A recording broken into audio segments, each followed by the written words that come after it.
Hello, today Beth. we'll be Welcome to down sunny under Sarah Sydney. Towser. Thank you for having me.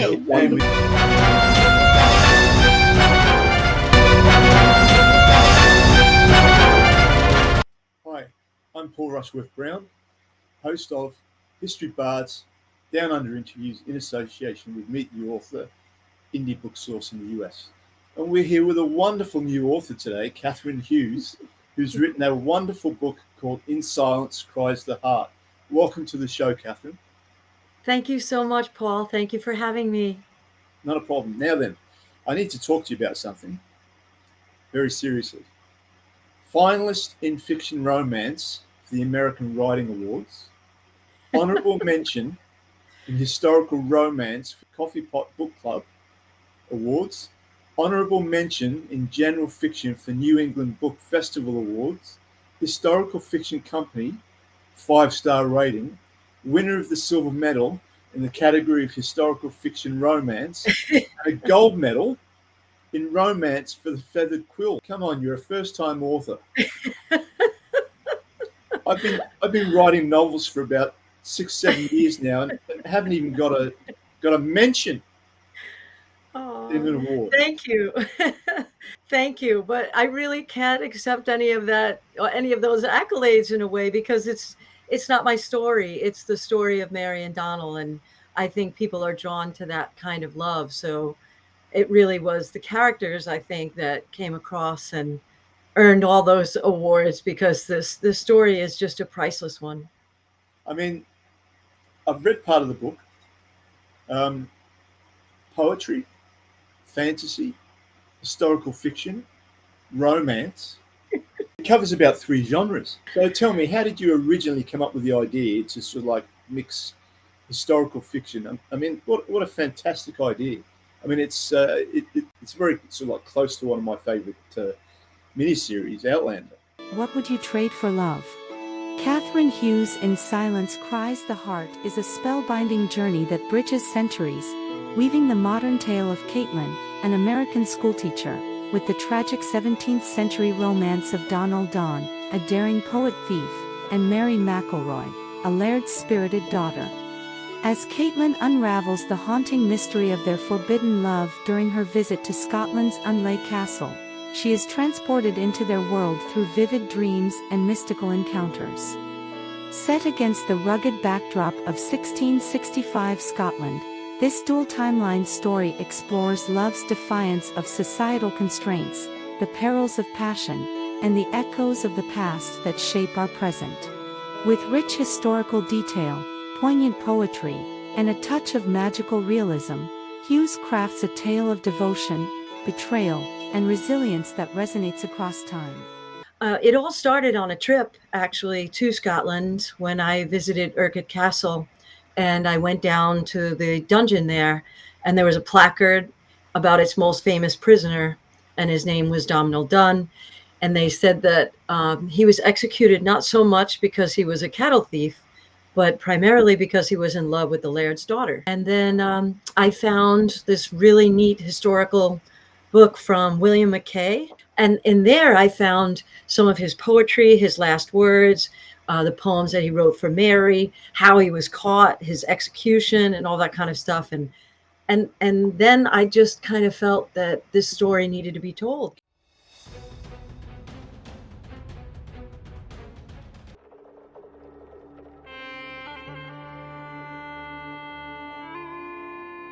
In the sultry streets of colonial Singapore, an ominous visitor brings darkness and death. Harriet Gordon, now finding her footing as a teacher at a girls' school, grapples with the uncertainty in her relationship with Robert Curran. Recently back from a long stint in Kuala Lumpur, Curran's hopes for a long-awaited promotion are dashed when the post is handed to an old foe from Scotland Yard, deepening his frustration. The arrival of the colonial Foreign Secretary, Sir Henry Cunningham, stirs memories of one of Curran's most troubling unsolved cases. When a young girl mysteriously dies at a ball held in the Secretary's honor, Curran finds himself at odds with his new superior. Confiding his growing suspicions to Harriet, he is devastated when she inadvertently betrays his trust, placing his career in jeopardy. But with a second death shifting the investigation's course, Harriet and Curran must work together to bring justice to a grieving family and salvage their fragile bond before it's too late.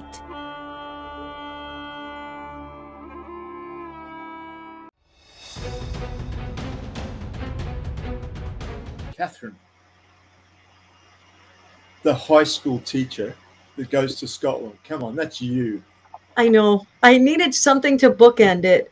And it was only fitting because it seemed that I needed somebody to be able to tell their story from beyond the grave. And because I almost felt a little bit like that when I was standing at the dungeon at Urquhart, it was so easy to create the character. I too was swept away by the majesty and the mystery of Scotland and its folklore and its legends. And I've been back 2 more times since then, and I plan on going back again.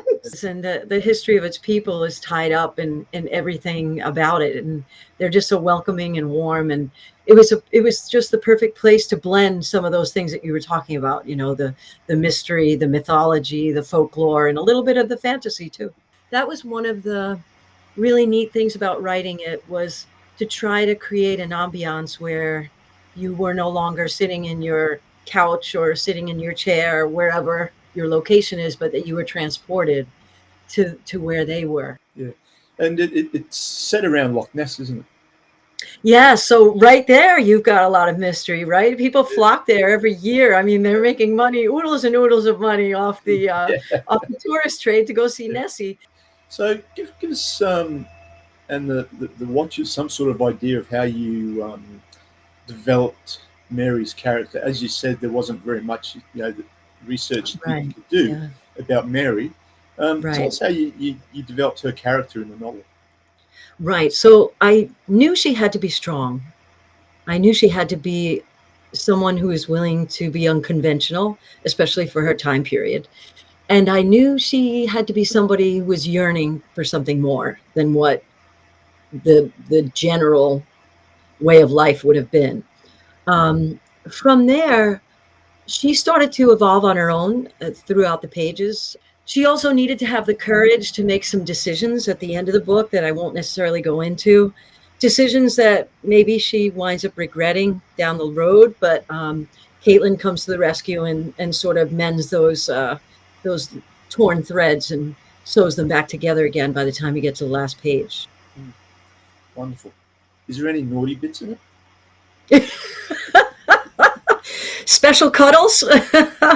Yes. There's actually, I don't really go for the gratuitous stuff. So I think there was a very tasteful scene where she and Donal profess their love for each other in a physical way. And it happens at the feast, around harvest time, and they're outside, and it's almost a blend of their physical love, their spiritual love, and the setting of nature. So it's like all 3 things together. So yeah, there's definitely passion in there. So you said that he was actually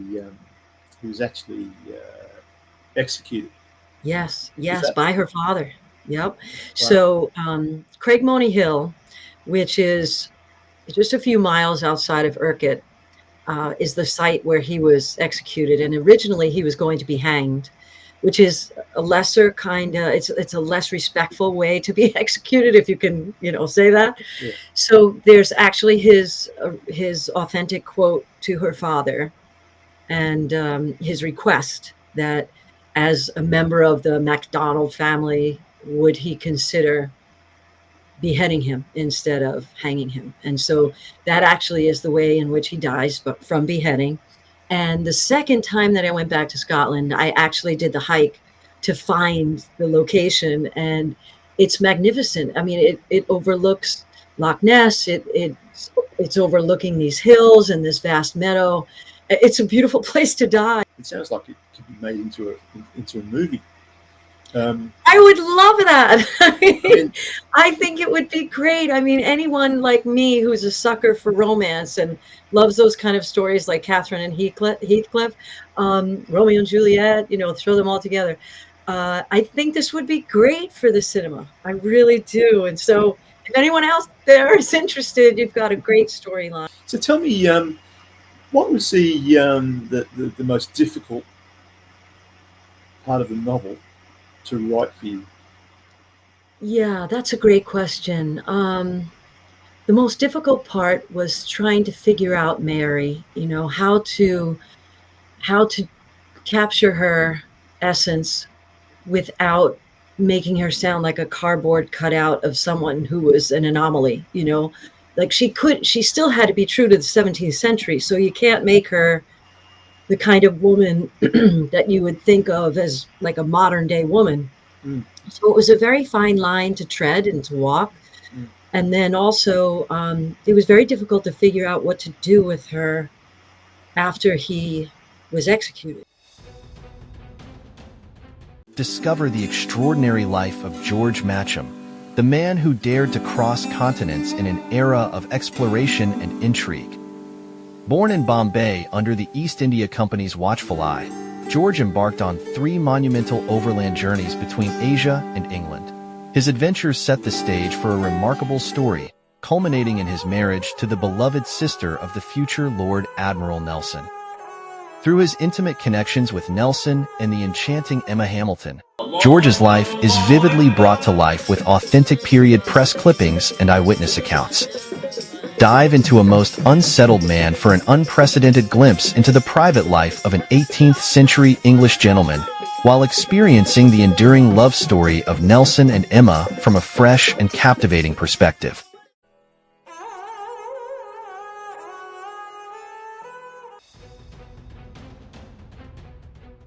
Once he was executed, how long did the novel continue after that? When Caitlyn, the American school teacher, has her sort of flashback into history, it happens when she gets to the dungeon and Donald has been arrested. When she wakes up, it's when Mary comes to the cell, and he's already been taken to the execution location. So as far as how much remains, there's probably about 50 pages or 60 pages left, because the story's not over at that point. The farewell portions were hard to write too. Mary's farewell, the night before she was going to run away supposedly with him, and all the people that meant something to her, that I actually found myself welling up a little bit when she was bidding farewell in her mind to all these people. When a writer can sort of like actually write a scene and actually start to get emotional about it, that's pretty powerful. Yes, it's juice. You know what's going to happen. Imagine people who are reading it, and it sounds like I'd be in tears. I know. No, Mum's actually on the line. Oh, Mum. She probably can't hear us. Hi, Mom. Oh, Mum, can you hear me? I can hear you. Yeah. Hi. How are you? I was just talking about you. Fine. How are you? Are you proud of this wonderful daughter of yours? I can't tell you how proud I am of her. She's absolutely wonderful. And I believe that these 2 lovers needed to have this book written. That, I think, they came to her somehow, some way. They wanted everyone to know how much they loved each other and that they couldn't live without each other. But they were buried in history. So they wanted to come and explain to people what their love was like.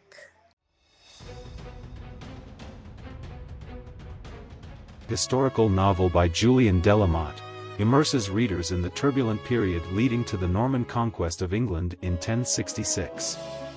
The novel vividly portrays a kingdom in crisis following the death of King Edward the Confessor.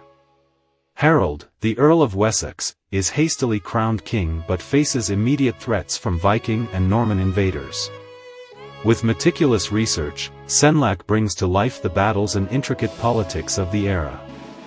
This meticulously crafted work is poised to be a landmark in historical fiction, captivating fans with its authenticity and emotional depth. Bards Sing of Love and War is a captivating historical novel set in 11th century Wales, where love, honor, and ambition clash amidst the Norman invasion. As chief bard Rodri mentors young Tal, the tale unfolds with political intrigue, familial loyalty, and forbidden romance, centering on Griffith Rhys's quest to reclaim his kingdom and win Gwenllian's heart. Amidst King Henry I's campaigns, and betrayals within King Gruffydd Sinan's court, a web of deception, secret marriages, and daring rescues promises to enchant fans of epic romance and adventure. In the charming but secretive town of Wallingford Heights, 1893, 3 hairdressers and a seamstress are more than just masters of style, they're amateur sleuths. When a chilling triple murder rocks their sleepy Massachusetts town and a young suffragist is wrongfully accused, these 4 spirited women from the Vine Salon, one of America's first, must unravel a web of dark secrets. Using their keen ears for gossip and sharp minds, Estelle, Chastity, Mary Lou, and Clara dive into a thrilling mystery that intertwines the dangers of the past with the promise of a changing future.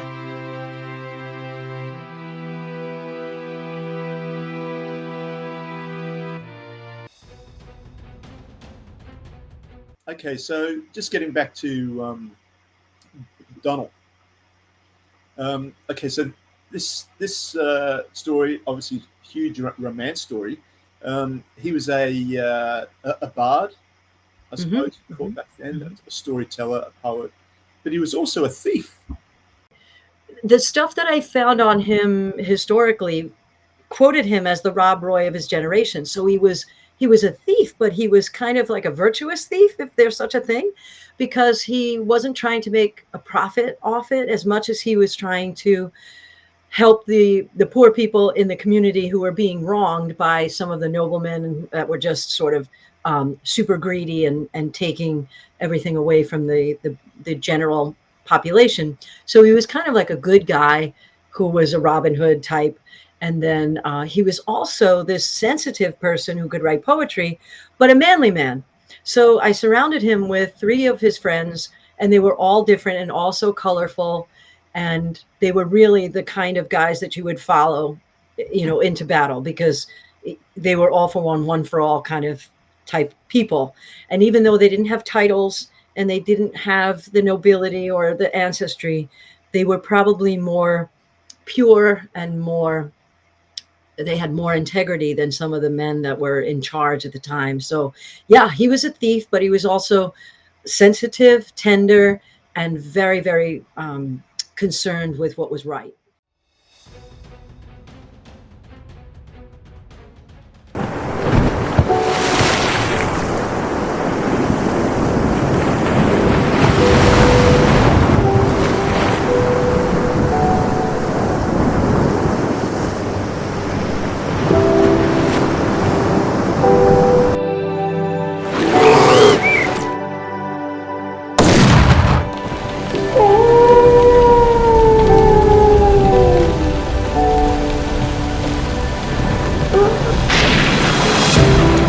Darlene Adams is a free-spirited woman who is beautiful, can shoot, and she doesn't break her promise.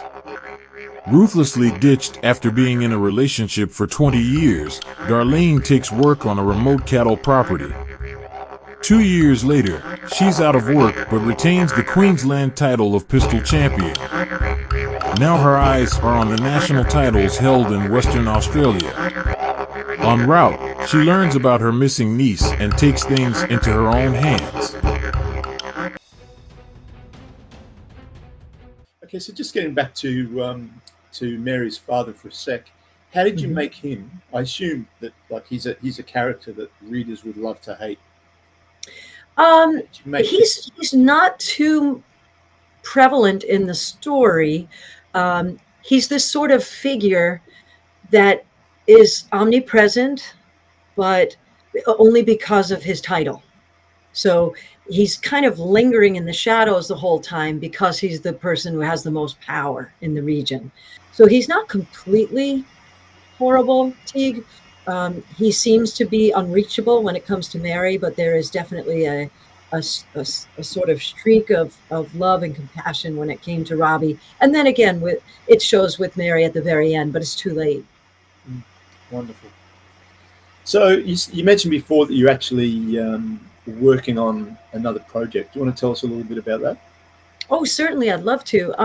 It's another dual narrative, but it's actually set in the days before the Norman conquest, and the story is told from the perspective of two women. One who's from Normandy, and the other who's the daughter of Edward the Exile, who eventually becomes Queen Margaret of Scotland.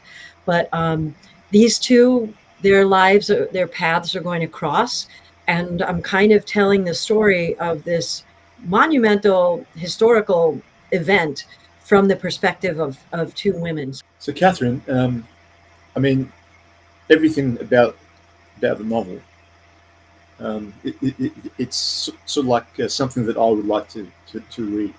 All right. I hope so. We've got obviously historical fiction. We've got fantasy. We've got a little bit of naughty stuff, but yep. Right, but told in a nice way. We've got two what sound like absolutely fantastic characters, and we've got some beautiful scenery around Loch Ness, castles, sword fighting. So I really want to thank you for coming on the show, and good luck with the novel. It's definitely one that I'm going to read, and lovely to have your mum on the show. And I can't believe you did that. And, you're too funny. Thank you, Paul. Thank you so much. I appreciate every minute. Thank you. Bye.